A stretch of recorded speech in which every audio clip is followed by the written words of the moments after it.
بسم الله الرحمن الرحيم. يا أيها الناس اتقوا ربكم الذي خلقكم من نفس واحدة وخلق منها زوجها وبث منهما رجالا كثيرا ونساء واتقوا الله الذي تساءلون به والأرحام إن الله كان عليكم رقيبا. وآتوا اليتامى أموالهم ولا تتبدلوا الخبيث بالطيب ولا تأكلوا أموالهم إلى أموالكم إنه كان حوبا كبيرا. وإن خفتم ألا تقسطوا في اليتامى فانكحوا ما طاب لكم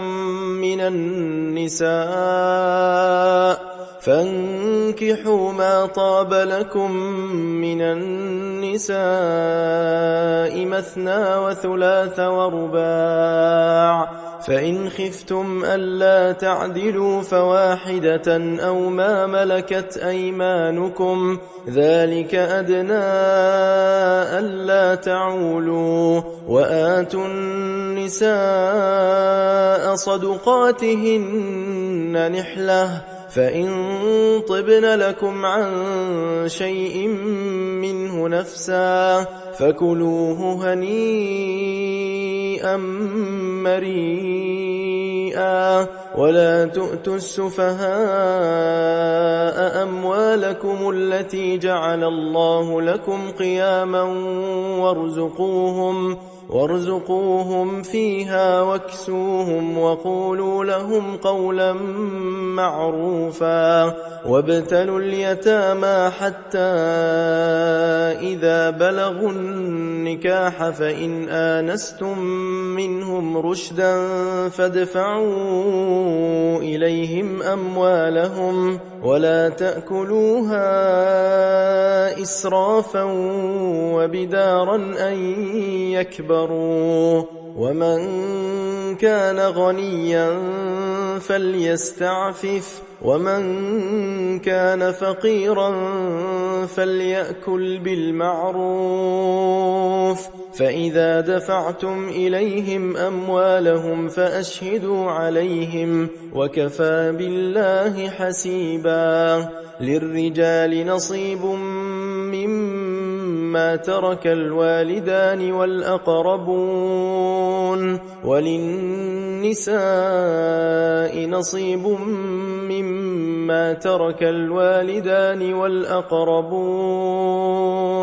مما قل منه أو كثر نصيبا مفروضا. وإذا حضر القسمة أولو القربى واليتامى والمساكين فارزقوهم منه وقولوا لهم قولا معروفا. وليخشى الذين لو تركوا من خلفهم ذرية ضعافا خافوا عليهم فليتقوا الله وليقولوا قولا سديدا. إن الذين يأكلون أموال اليتامى ظلما إنما يأكلون في بطونهم نارا وسيصلون سعيرا. يوصيكم الله في أولادكم للذكر مثل حظ الأنثيين، فإن كن نساء فوق 2 فلهن ثلثا ما ترك، وإن كانت واحدة فلها النصف. ولأبويه لكل واحد منهما السدس مما ترك إن كان له ولد، فإن لم يكن له ولد وورثه أبواه فلأمه الثلث، فإن كان له إخوة فلأمه السدس من بعد وصية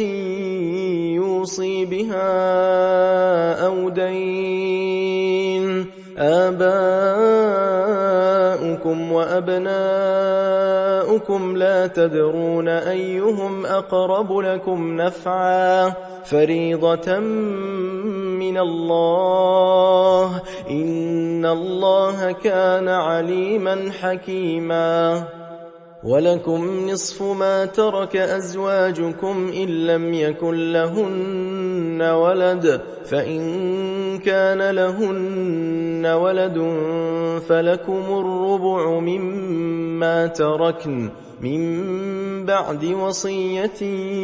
يوصين بها أو دين. ولهن الربع مما تركتم إن لم يكن لكم ولد فإن كان لكم ولد فلهن الثمن مما تركتم من بعد وصية توصون بها أو دين. وإن كان رجل يورث كلالة أو امرأة وله أخ أو أخت فلكل واحد منهما السدس فإن كانوا أكثر من ذلك فهم شركاء في الثلث من بعد وصية يوصى بها أو دين غير مضار وصية من الله والله عليم حليم. تلك حدود الله ومن يطع الله ورسوله يدخله جنات تجري من تحتها الأنهار خالدين فيها وذلك الفوز العظيم. ومن يعص الله ورسوله ويتعد حدوده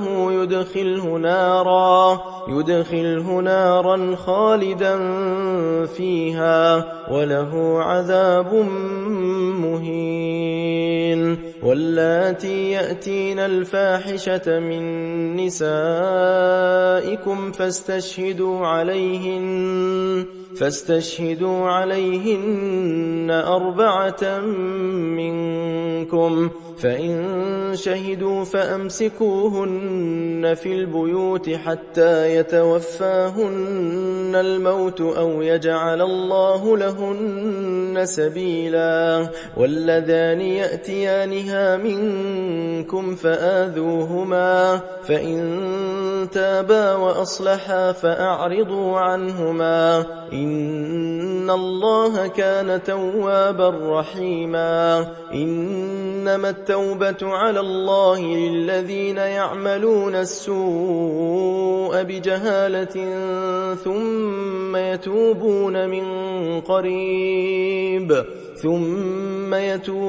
من قريب فأولئك يتوب الله عليهم وكان الله عليما حكيما. وليست التوبة للذين يعملون السيئات حتى إذا حضر أحدهم الموت قال إني تبت الآن ولا الذين يموتون وهم كفار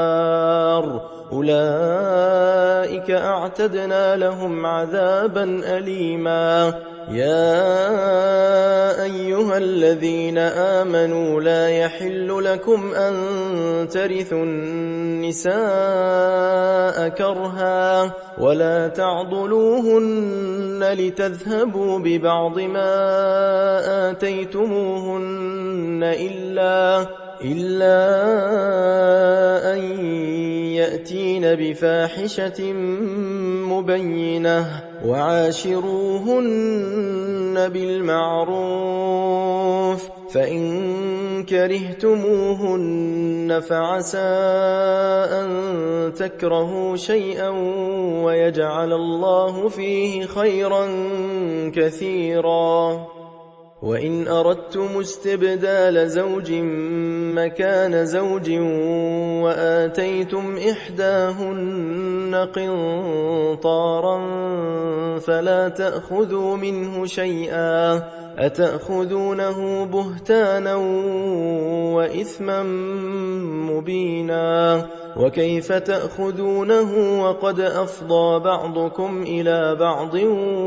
وأخذن منكم ميثاقا غليظا ولا تنكحوا ما نكح آباؤكم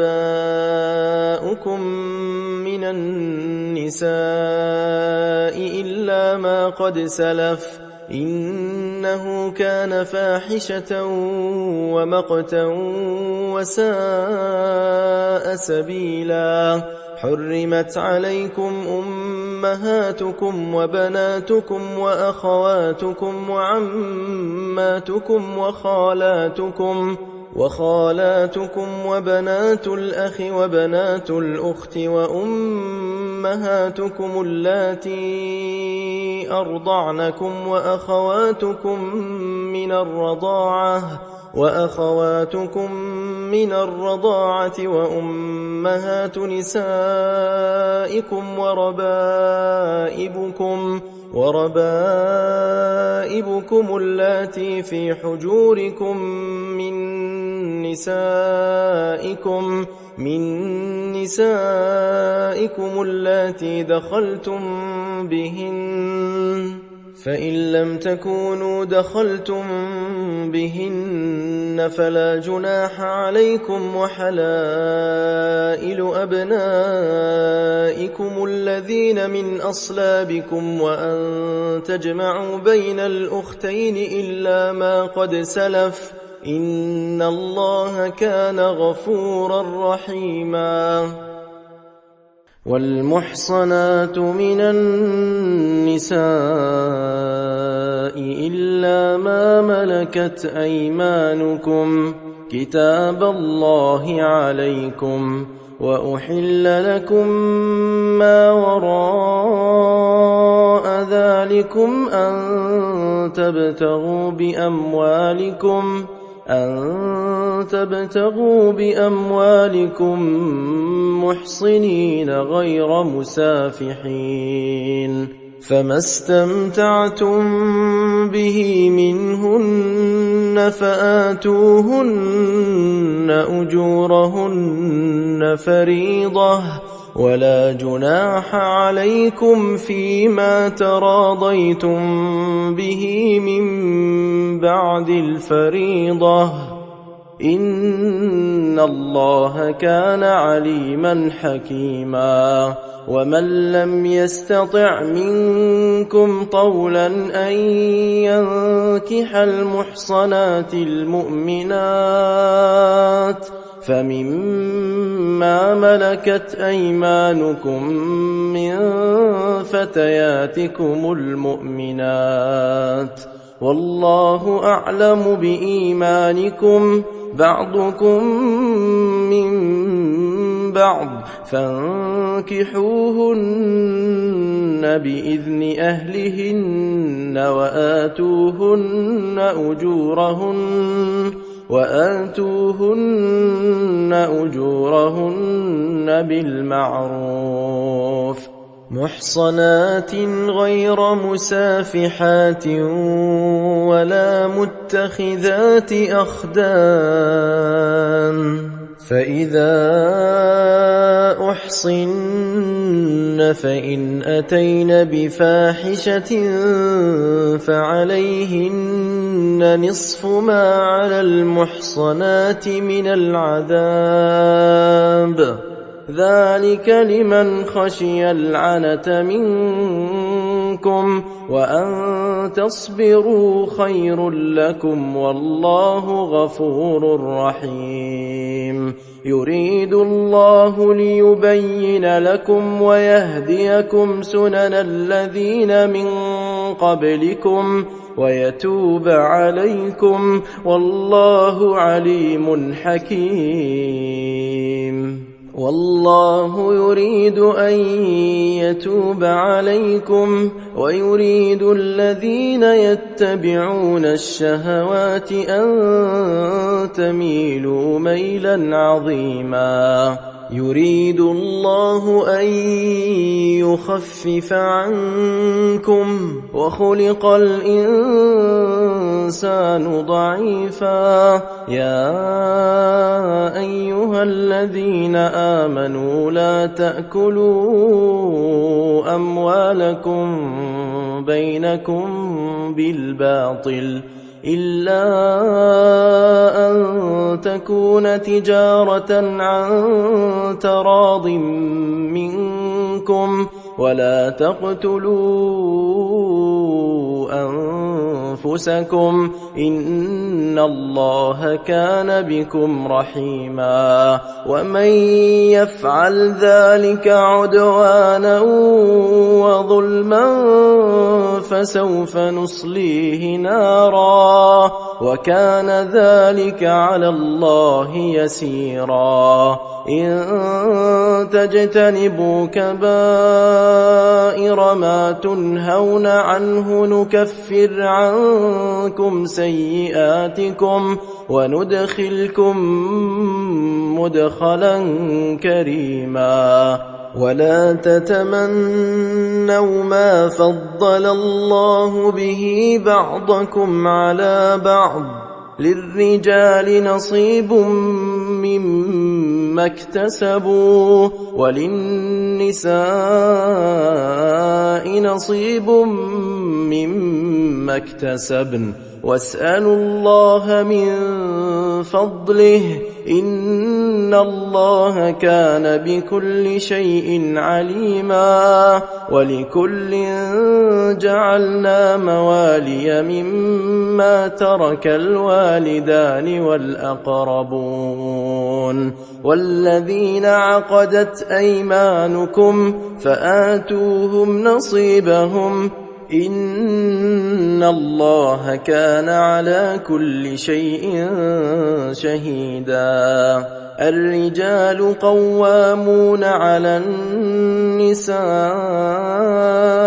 بما فضل الله بعضهم على بعض وبما أنفقوا من أموالهم، فالصالحات قانتات حافظات للغيب بما حفظ الله، واللاتي تخافون نشوزهن فعظوهن واهجروهن في المضاجع واضربوهن،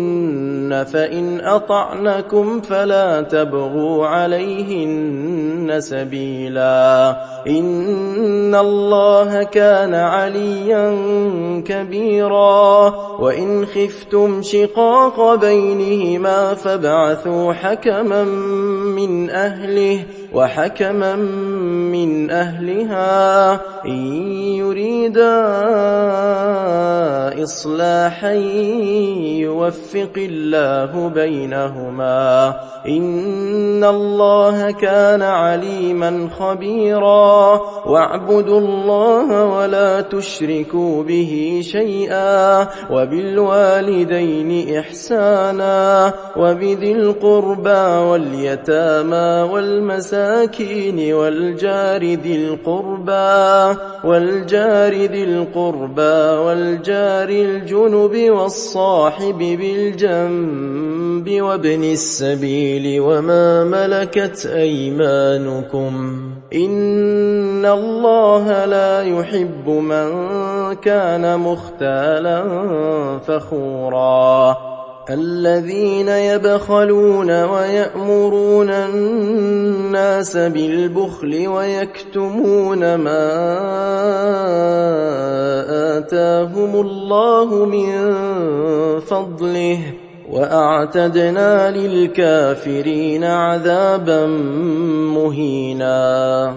والذين ينفقون أموالهم رئاء الناس ولا يؤمنون بالله ولا باليوم الآخر ومن يكن الشيطان له قرينا فساء قرينا وماذا عليهم لو آمنوا بالله واليوم الآخر وأنفقوا مما رزقهم الله وكان الله بهم عليما إن الله لا يظلم مثقال ذرة وإن تك حسنة يضاعفها ويؤت من لدنه أجرا عظيما فكيف إذا جئنا من كل أمة بشهيد وجئنا بك على هؤلاء شهيدا يومئذ يود الذين كفروا وعصوا الرسول لو تسوى بهم الأرض ولا يكتمون الله حديثا يا أيها الذين آمنوا لا تقربوا الصلاة وأنتم سكارى حتى تعلموا ما تقولون ولا جنبا إلا عابري سبيل حتى تغتسلوا وإن كنتم مرضى أو على سفر أو جاء أحد منكم من الغائط أو لامستم النساء فلم تجدوا ماء فتيمموا صعيدا طيبا فامسحوا بوجوهكم وأيديكم إن الله كان عفوا غفورا ألم تر إلى الذين أوتوا نصيبا من الكتاب يشترون الضلالة ويريدون أن تضلوا السبيل والله أعلم بأعدائكم وكفى بالله وليا وكفى بالله نصيرا من الذين هادوا يحرفون الكلم عن مواضعه ويقولون سمعنا وعصينا واسمع غير مسمع وراعنا ليا بألسنتهم وطعنا في الدين ولو أنهم قالوا سمعنا وأطعنا واسمع وانظرنا لكان خيرا لهم وأقوم ولكن لعنهم الله بكفرهم فلا يؤمنون إلا قليلا يا أيها الذين أوتوا الكتاب آمنوا بما نزلنا مصدقا لما معكم من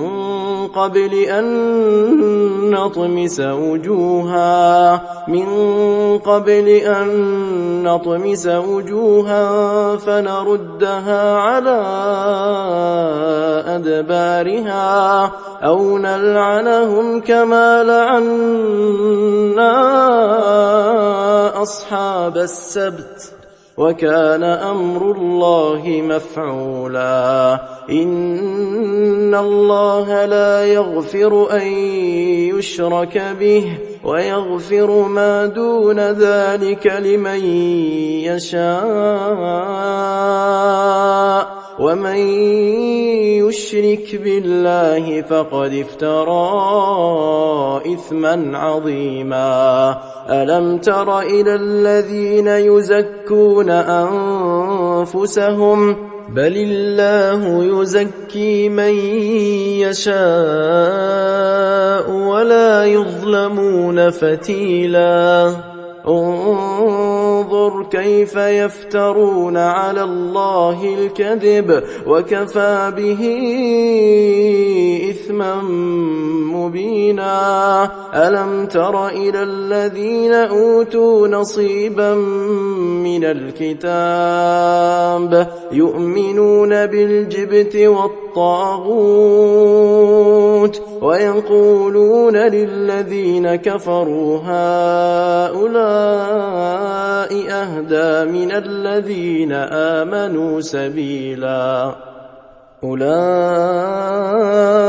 الذين لعنهم الله ومن يلعن الله فلن تجد له نصيرا أم لهم نصيب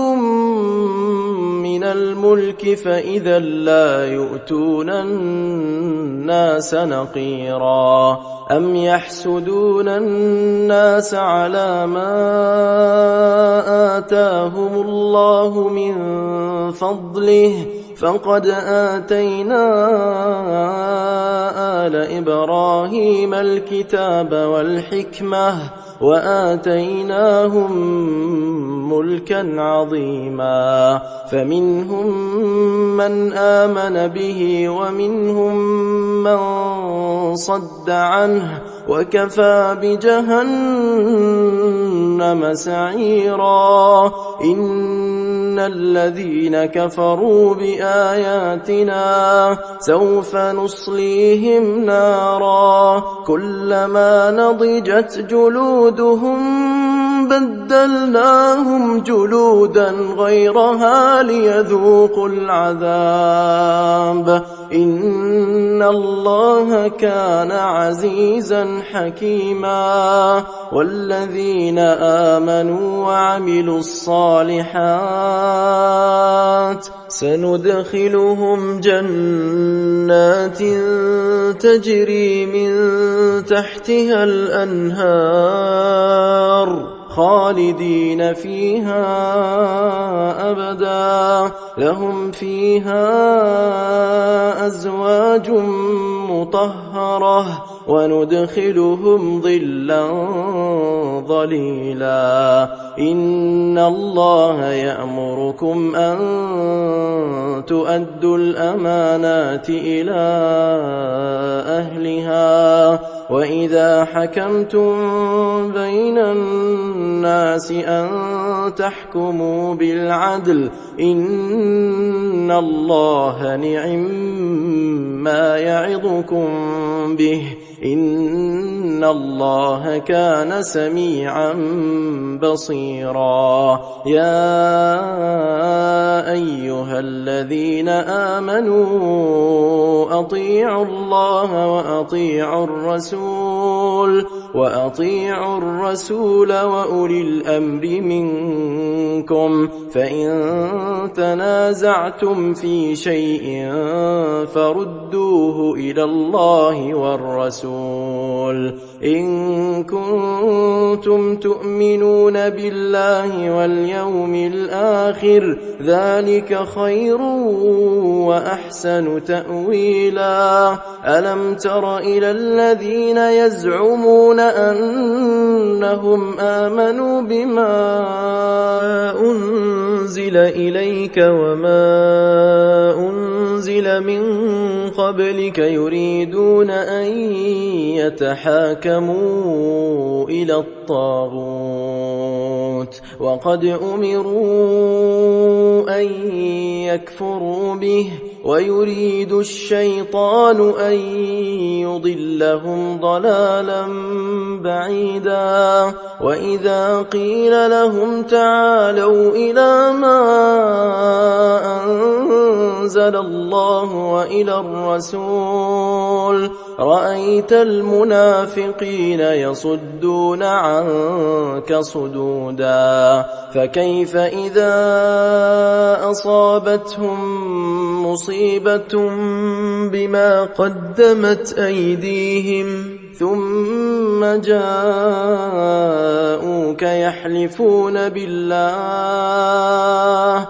يحلفون بالله إن أردنا إلا إحسانا وتوفيقا أولئك الذين يعلم الله ما في قلوبهم فأعرض عنهم وعظهم وقل لهم في أنفسهم قولا بليغا وما أرسلنا من رسول إلا ليطاع بإذن الله ولو أنهم إذ ظلموا أنفسهم جاءوك واستغفر لهم الرسول لوجدوا الله توابا رحيما فلا وربك لا يؤمنون حتى يحكموك فيما شجر بينهم ثم لا يجدوا في أنفسهم حرجا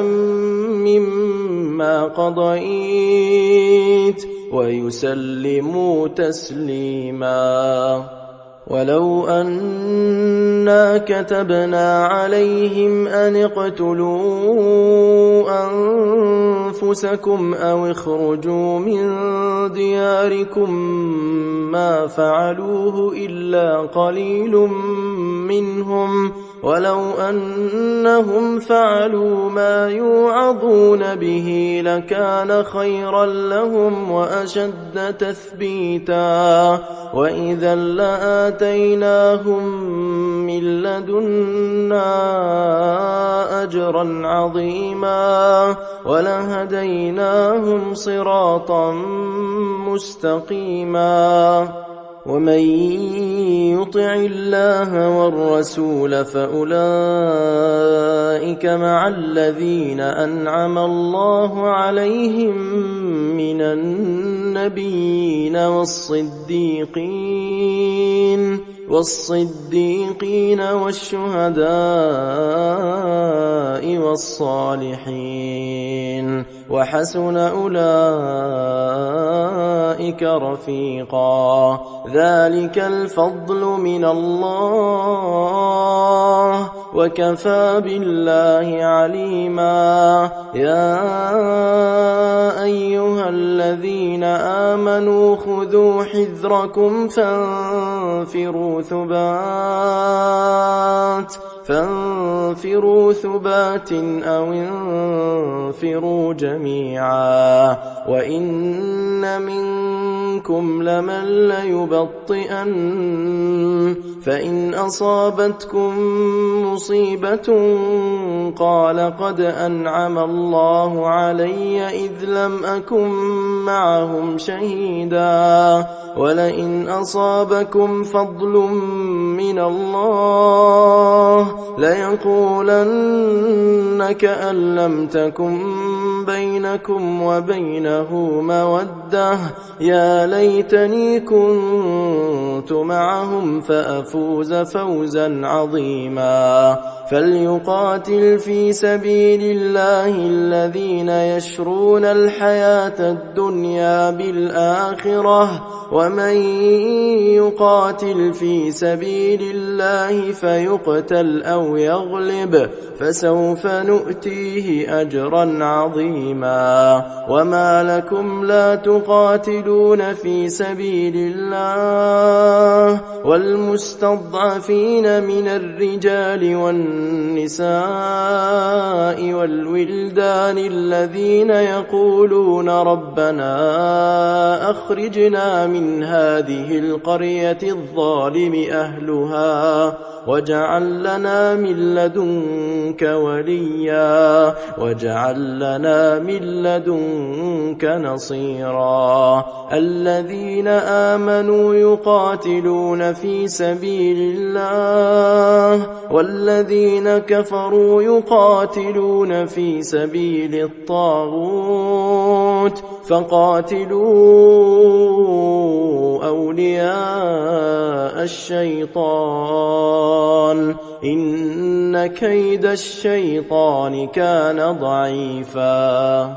ألم تر إلى الذين قيل لهم كفوا أيديكم وأقيموا الصلاة وآتوا الزكاة فلما كتب عليهم القتال إذا فريق منهم يخشون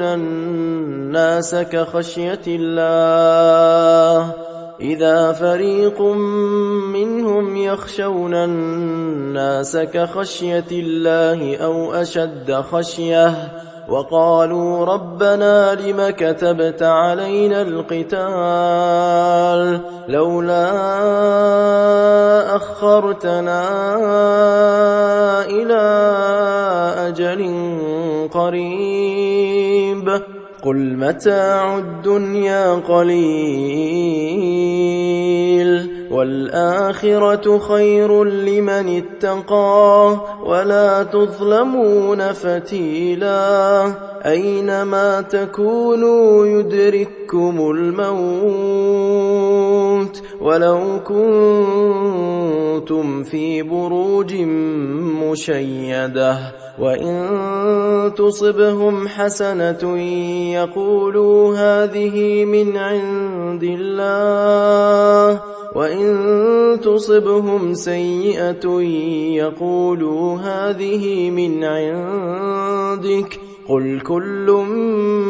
من عند الله فما لهؤلاء القوم لا يكادون يفقهون حديثا ما أصابك من حسنة فمن الله وما أصابك من سيئة فمن نفسك وأرسلناك للناس رسولا وكفى بالله شهيدا من يطع الرسول فقد أطاع الله ومن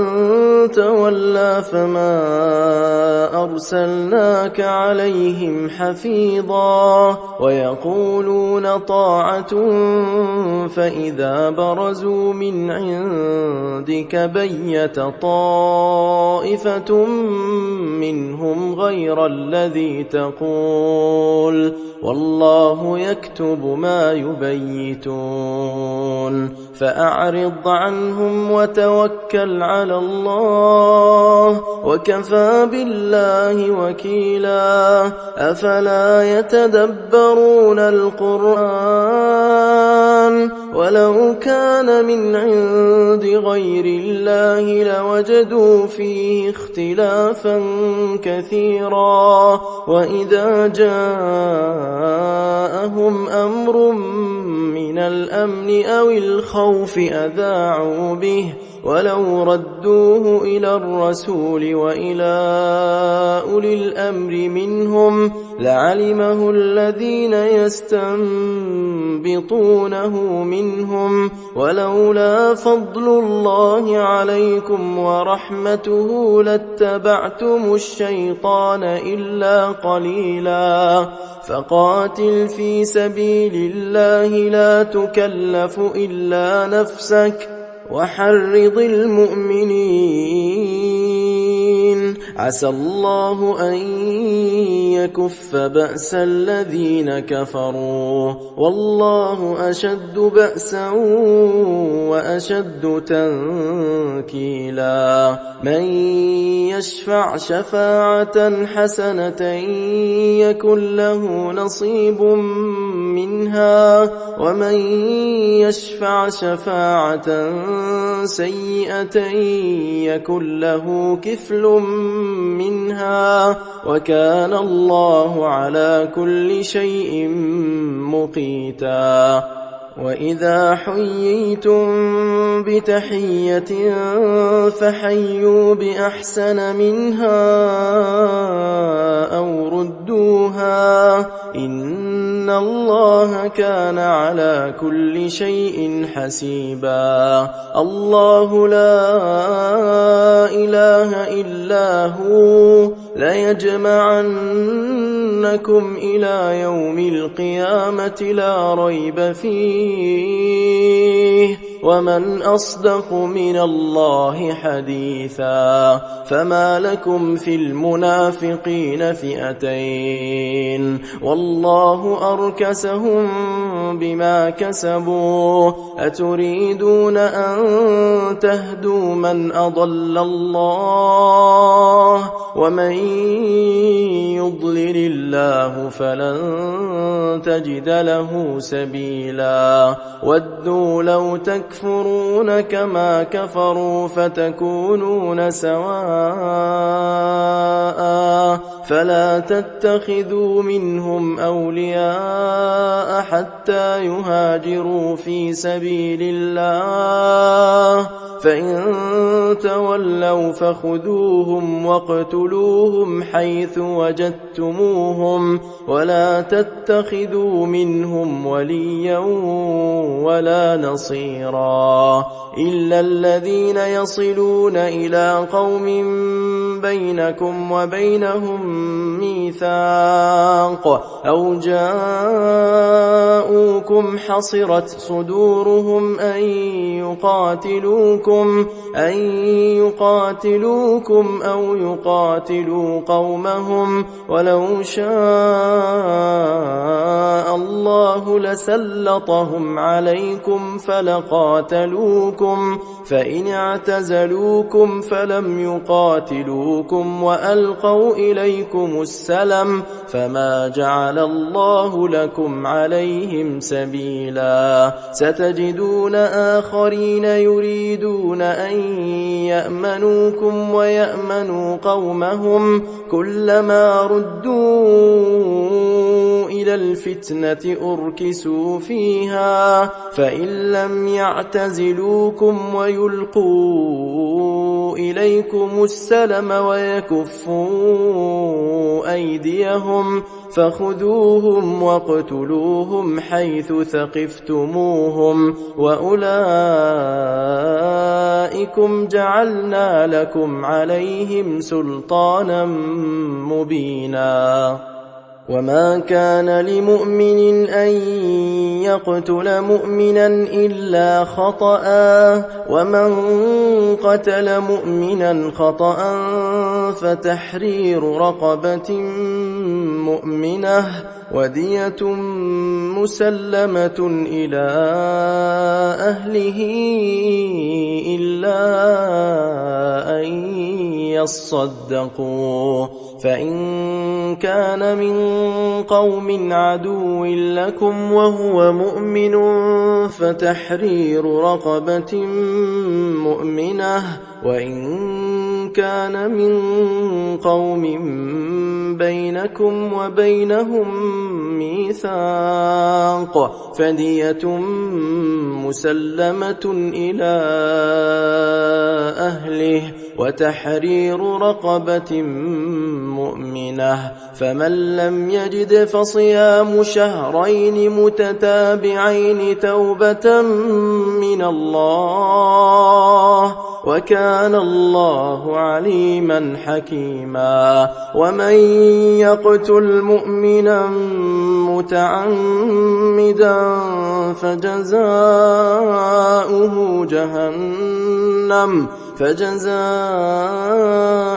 جهنم خالدا فيها وغضب الله عليه ولعنه وأعد له عذابا عظيما. يا أيها الذين آمنوا إذا ضربتم في سبيل الله فتبينوا ولا تقولوا لمن ألقى إليكم السلام لست مؤمنا تبتغون عرض الحياة الدنيا فعند الله مغانم كثيرة كذلك كنتم من قبل فمن الله عليكم فتبينوا إن الله كان بما تعملون خبيرا لا يستوي القاعدون من المؤمنين غير أولي الضرر والمجاهدون في سبيل الله بأموالهم وأنفسهم فضل الله المجاهدين بأموالهم وأنفسهم على القاعدين درجة وكلا وعد الله الحسنى وفضل الله المجاهدين على القاعدين أجرا عظيما درجات منه ومغفرة ورحمة وكان الله غفورا رحيما إن الذين توفاهم الملائكة ظالمي أنفسهم قالوا فيم كنتم قالوا كنا مستضعفين في الأرض قالوا ألم تكن أرض الله واسعة فتهاجروا فيها فأولئك مأواهم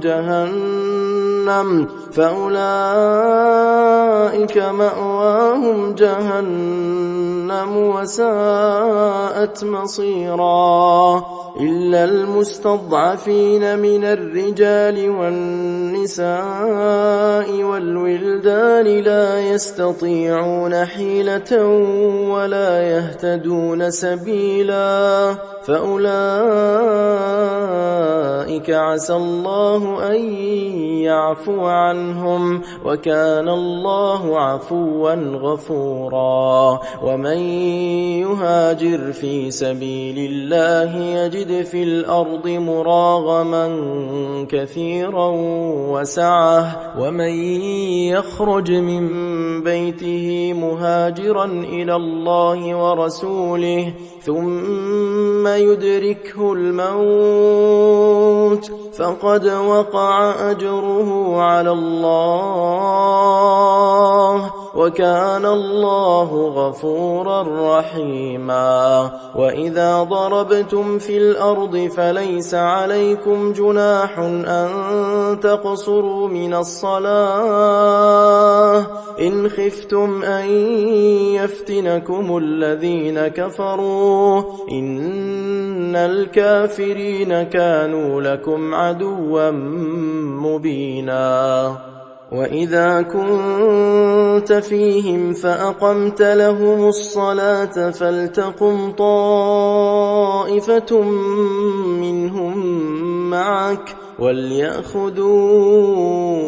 أسلحتهم فإذا سجدوا فليكونوا من ورائكم ولتأت طائفة أخرى لم يصلوا فليصلوا معك وليأخذوا حذرهم وأسلحتهم ود الذين كفروا لو تغفلون عن أسلحتكم وأمتعتكم فيميلون عليكم ميلة واحدة ولا جناح عليكم إن كان بكم أذى من مطر أو كنتم مرضى أن تضعوا أسلحتكم وخذوا حذركم إن الله أعد للكافرين عذابا مهينا فإذا قضيتم الصلاة فاذكروا الله قياما وقعودا وعلى جنوبكم فإذا اطمأننتم فأقيموا الصلاة إن الصلاة كانت على المؤمنين كتابا موقوتا ولا تهنوا في ابتغاء القوم إن تكونوا تألمون فإنهم يألمون كما تألمون وترجون من الله ما لا يرجون وكان الله عليما حكيما إنا أنزلنا إليك الكتاب بالحق لتحكم بين الناس بما أراك الله ولا تكن للخائنين خصيما واستغفر الله إن الله كان غفورا رحيما ولا تجادل عن الذين يختانون أنفسهم إن الله لا يحب من كان خوانا أثيما يستخفون من الناس ولا يستخفون من الله وهو معهم إذ يبيتون ما لا يرضى من القول وكان الله بما يعملون محيطا ها أنتم هؤلاء جادلتم عنهم في الحياة الدنيا فمن يجادل الله عنهم يوم القيامة أم من يكون عليهم وكيلا ومن يعمل سوءا أو يظلم نفسه ثم يستغفر الله يجد الله غفورا رحيما ومن يكسب إثما فإنما يكسبه على نفسه وكان الله عليما حكيما ومن يكسب خطيئة أو إثما ثم يرم به بريئا فقد احتمل بهتانا وإثما مبينا ولولا فضل الله عليك ورحمته لهم طائفة منهم أن يضلوك وما يضلون إلا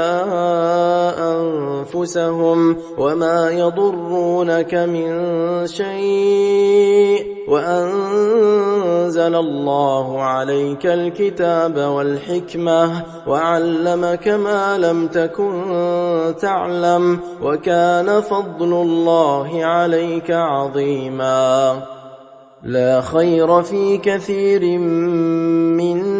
نجواهم إلا من أمر بصدقة أو معروف أو إصلاح بين الناس ومن يفعل ذلك ابتغاء مرضات الله فسوف نؤتيه أجرا عظيما ومن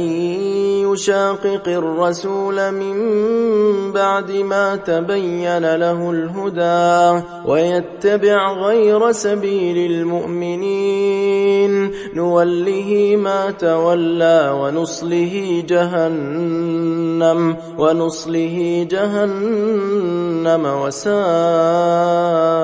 مصيرا إن الله لا يغفر أن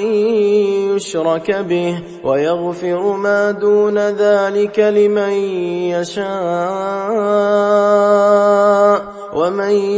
يشرك بالله فقد ضل ضلالا بعيدا إن يدعون من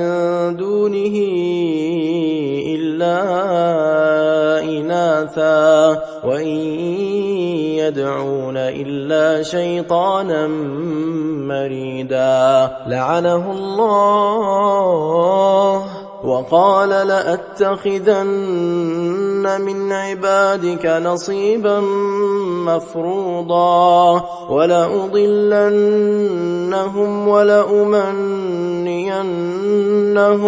ولآمرنهم فليبتكن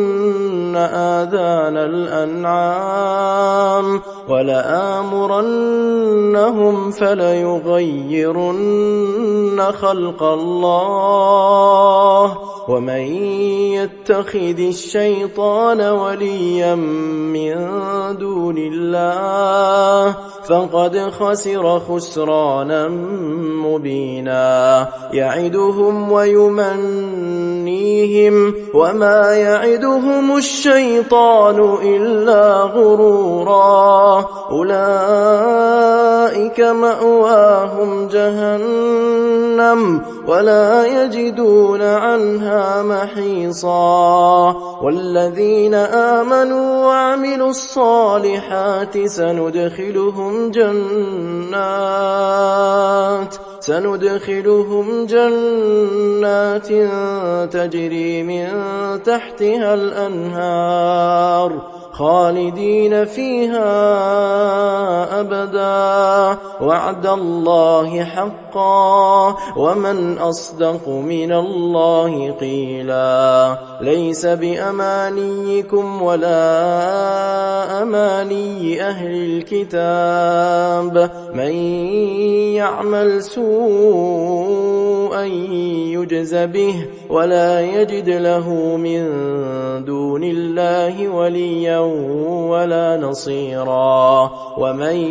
يعمل من الصالحات من ذكر أو أنثى وهو مؤمن فأولئك يدخلون الجنة ولا يظلمون نقيرا ومن أحسن دينا ممن أسلم وجهه لله وهو محسن واتبع ملة إبراهيم حنيفا واتخذ الله إبراهيم خليلا ولله ما في السماوات وما في الأرض وكان الله بكل شيء محيطا ويستفتونك في النساء قل الله يفتيكم فيهن وما يتلى عليكم في الكتاب في يتامى النساء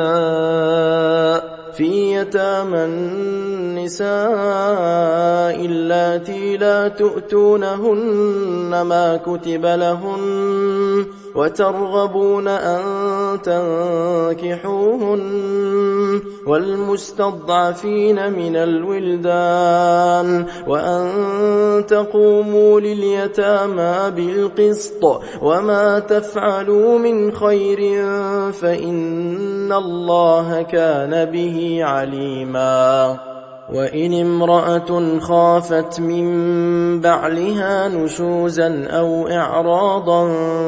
فلا جناح عليهما أن يصلحا بينهما صلحا والصلح خير وأحضرت الأنفس الشح وإن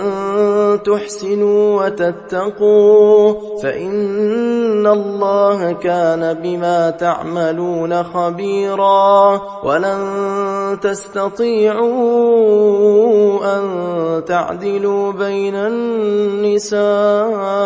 ولو حرصتم فلا تميلوا كل الميل فتذروها كالمعلقة وإن تصلحوا وتتقوا فإن الله كان غفورا رحيما وإن يتفرقا يغني الله كلا من سعته وكان الله واسعا حكيما ولله ما في السماوات وما في الأرض ولقد وصينا الذين أوتوا الكتاب من قبلكم وإياكم أن اتقوا الله وإن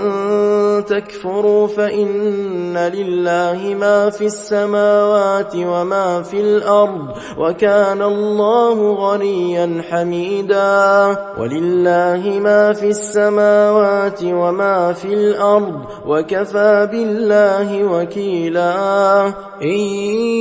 يشأ يذهبكم أيها الناس ويأت بآخرين وكان الله على ذلك قديرا من كان يريد ثواب الدنيا فعند الله ثواب الدنيا والآخرة وكان الله سميعا بصيرا يا أيها الذين آمنوا كونوا قوامين بالقسط شهداء لله ولو على أنفسكم أو الوالدين والأقربين إن يكن غنيا أو فقيرا فالله أولى بهما فلا تتبعوا الهوى أن تعدلوا وإن تلووا أو تعرضوا فإن الله كان بما تعملون خبيرا يا أيها الذين آمنوا بالله ورسوله والكتاب الذي نزل على رسوله والكتاب الذي أنزل من قبل ومن يكفر بالله وملائكته وكتبه ورسله واليوم الآخر فقد ضل ضلالا بعيدا إن الذين آمنوا ثم كفروا ثم آمنوا ثم كفروا ثم ازدادوا كفرا لم يكن الله ليغفر لهم ولا ليهديهم سبيلا بشر المنافقين بأن لهم عذابا أليما الذين يتخذون الكافرين أولياء من دون المؤمنين أيبتغون عندهم العزة فإن العزة لله جميعا وقد نزل عليكم في الكتاب أن إذا سمعتم آيات الله يكفر بها ويستهزأ بها فلا تقعدوا معهم حتى يخوضوا في حديث غيره إنكم إذا مثلهم إن الله جامع المنافقين والكافرين في جهنم جميعا الذين يتربصون بكم فإن كان لكم فتح من الله قالوا ألم نكن معكم وإن كان للكافرين نصيب قالوا ألم نستحوذ عليكم ونمنعكم من المؤمنين فالله يحكم بينكم يوم القيامة ولن يجعل الله للكافرين على المؤمنين سبيلا إن المنافقين يخادعون الله وهو خادعهم وإذا قاموا إلى الصلاة قاموا كسالى يراءون الناس ولا يذكرون الله إلا قليلا مذبذبين بين ذلك لا إله هؤلاء ولا إله هؤلاء ومن يضلل الله فلن تجد له سبيلا يا أيها الذين آمنوا لا تتخذوا الكافرين أولياء من دون المؤمنين أتريدون أن تجعلوا لله عليكم سلطانا مبينا إن المنافقين في الدرك الأسفل من النار ولن تجد لهم نصيرا إلا الذين تابوا وأصلحوا واعتصموا بالله وأخلصوا دينهم لله فأولئك مع المؤمنين وسوف يؤتي الله المؤمنين أجرا عظيما ما يفعل الله بعذابكم إن شكرتم وآمنتم وكان الله شاكرا عليما لا يحب الله الجهر بالسوء من القول إلا من ظلم وكان الله سميعا عليما إن تبدوا خيرا أو تخفوه أو تعفو عن سوء فإن الله كان عفوا قديرا إن الذين يكفرون بالله ورسله ويريدون أن يفرقوا بين الله ورسله ويقولون نؤمن ببعض ونكفر ببعض ويريدون أن يتخذوا بين ذلك سبيلا أولئك هم الكافرون حقا وأعتدنا للكافرين عذابا مهينا والذين آمنوا بالله ورسله ولم يفرقوا بين أحد منهم أولئك سوف يؤتيهم أجورهم وكان الله غفورا رحيما يسألك أهل الكتاب أن تنزل عليهم كتابا من السماء فقد سألوا موسى أكبر من ذلك فقالوا أرنا الله جهرة فأخذتهم الصاعقة بظلمهم ثم اتخذوا العجل من بعد ما جاءتهم البينات فعفونا عن ذلك وآتينا موسى سلطانا مبينا ورفعنا فوقهم الطور بميثاقهم وقلنا لهم ادخلوا الباب سجدا وقلنا لهم لا تعدوا في السبت وأخذنا منهم ميثاقا غليظا فبما نقضهم ميثاقهم وكفرهم بآيات الله وقتلهم الأنبياء بغير حق وقولهم قلوبنا غلف بل طبع الله عليها بكفرهم فلا يؤمنون إلا قليلا وبكفرهم وقولهم على مريم بهتانا عظيما وقولهم إنا قتلنا المسيح عيسى بن مريم رسول الله وما قتلوه وما صلبوه ولكن شبه لهم وإن الذين اختلفوا فيه لفي شك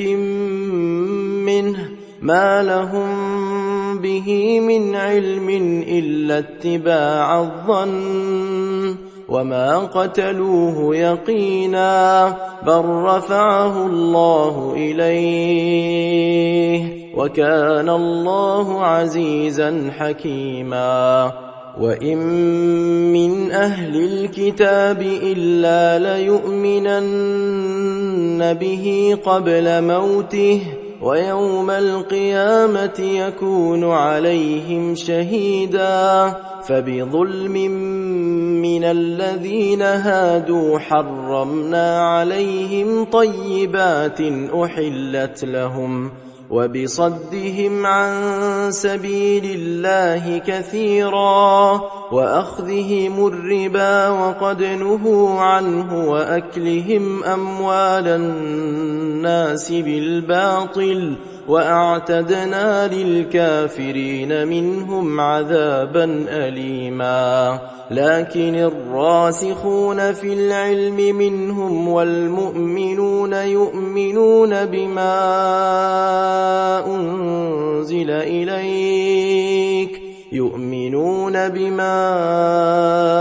أنزل إليك وما أنزل من قبلك والمقيمين الصلاة والمؤتون الزكاة والمؤمنون بالله واليوم الآخر أولئك سنؤتيهم أجرا عظيما إنا أوحينا إليك كما أوحينا إلى نوح والنبيين من بعده وأوحينا إلى إبراهيم وإسماعيل وإسحاق ويعقوب والأسباط وعيسى وأيوب ويونس وهارون وسليمان وآتينا داود زبورا ورسلا قد قصصناهم عليك من قبل ورسلا لم نقصصهم عليك وكلم الله موسى تكليما رسلا مبشرين ومنذرين